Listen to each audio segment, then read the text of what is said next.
Jankowski here. We are walking on what I believe is the outside of the fort right now. So, spoiler alert, the fort is no longer here. It was demolished, taken down in about 1826.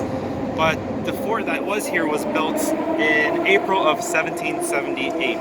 And it was to replace Fort Pontchartrain, which is more closer to the river.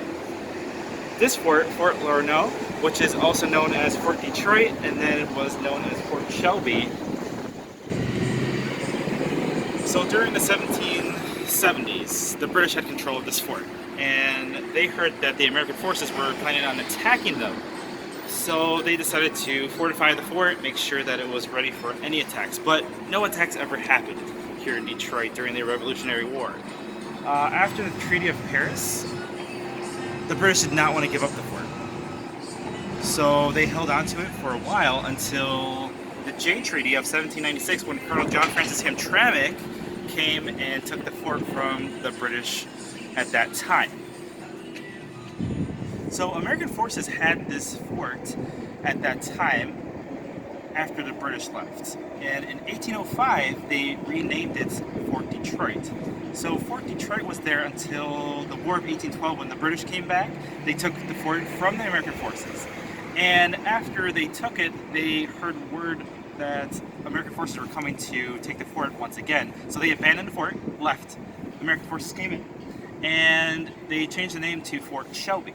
Now, I would say about 1826 comes around, and the last forces leave this fort, and it is demolished in a couple of years after that. So what you're looking at right now is a building of where in 1961, when they were constructing this bank, they found a wooden post, and then they figured out, hey, this fort was actually here. So as you can see, there is a historical marker here on the site where they found that wooden post in 1961. And as you can see, looking down straight ahead, this fort was built on the hill by the British because they wanted to see what was happening on the waterways and just traffic all around. So here's a map of where the fort sat. It was on top of the hill, and as we look out, you can kind of see how it kind of slopes down towards the water. So they had a great vantage point from this area in any kind of battle situations, which, as I noted earlier, did not occur during the American Revolution. So the center would have been where Fort and Shelby streets are, and that's kind of where that building is, where the historical marker is that I just showed you.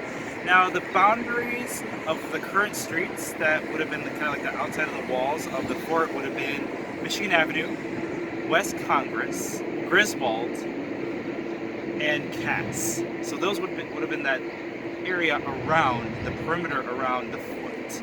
So I hope you learned a little bit about the fort, which is not here anymore. I know, spoiler, but kind of cool that it was here at one point. So make sure that you guys are taking care of yourselves, and I'll see you later.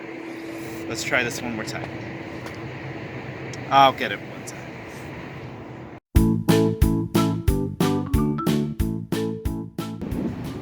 Hey, it's riddle time with Mr. Jankowski. So, here's your riddle for today. What word begins and ends with the letter E but only has one letter?